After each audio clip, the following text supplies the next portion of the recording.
आज हम बात करेंगे nature of learning, theory of learning, law of learning.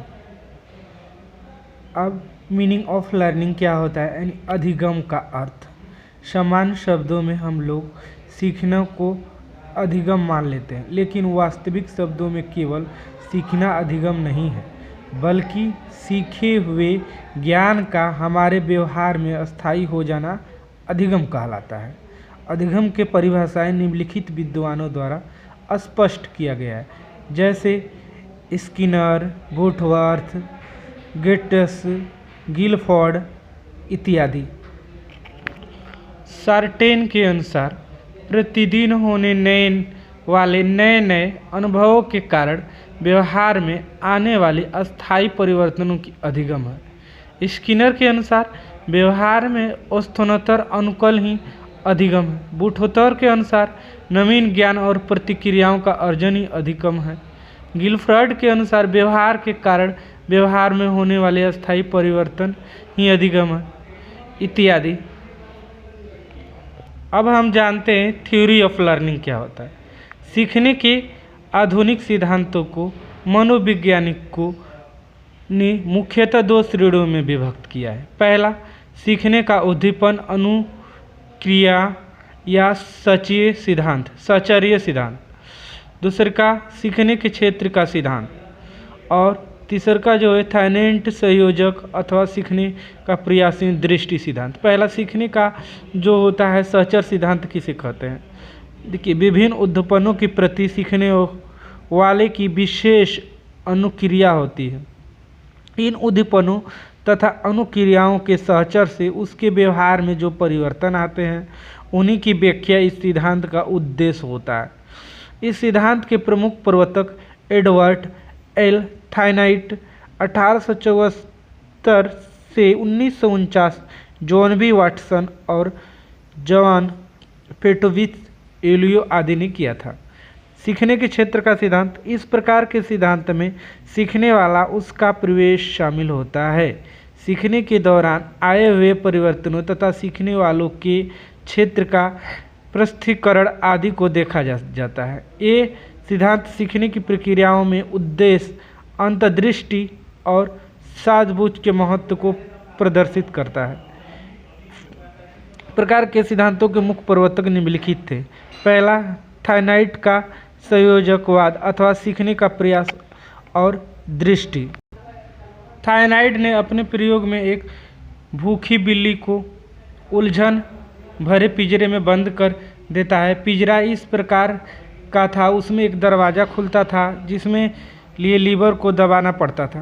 पिंजरे से बाहर कुछ दूरी पर भोजन सामग्री के रूप में मछली रख दी गई। मछली की गंध ने उसके लिए एक शक्तिशाली और अभिप्रेरणा का कार्य किया और बिल्ली पिंजरे से बाहर आने के लिए हर संभव प्रयत्न करने में जुड़ गई। इस प्रकार बिल्ली ने सभी प्रकार के उल्टे सीधे पंजे चलाकर प्रयास किया, जिसके फलस्वरूप उसका पंजा एक बाइक लीवर पर पड़ गया और वह दरवाज़ा खुल गया। बिल्ली ने बाहर निकलकर अपनी भूख शांत कर ली।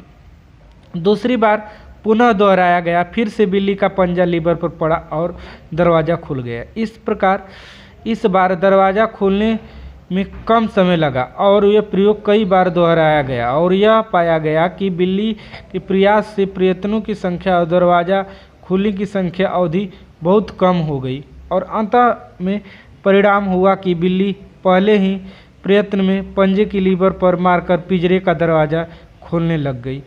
भूख अभिप्रेरणा, दूसरा का लक्ष्य प्राप्ति में बाधा, पिंजरा प्रयास, उल्टे सीधे पंजे मारकर प्रयत्न करना, लक्ष्य पिंजरे से बाहर निकलकर मछली खाना, सहयोगवश सफलता मिलता, सही प्रयत्न का चुनाव, पिंजरे का दरवाज़ा खोलने के लिए उल्टे सीधा पंजे मारकर अपने लीवर पर पैर पड़ना और दरवाज़ा खुल जाना, इसी सही प्रयत्न का चुनाव बिल्ली द्वारा कर लेना।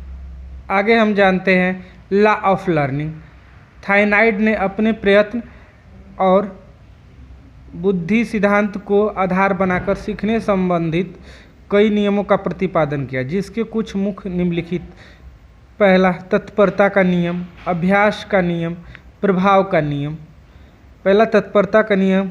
क्या इस नियम के अनुसार जब तक बच्चे में किसी कार्य को करने या सीखने की इच्छा, रुचि या उसे सिखाने को तैयार न हो तो उसे सीखना मुश्किल है। प्रभाव का नियम। इस नियम के अनुसार किसी भी बच्चों को स्किल सिखाते समय आप उसे जितना प्रभावित करेंगे वो उतना ही सीखेगा।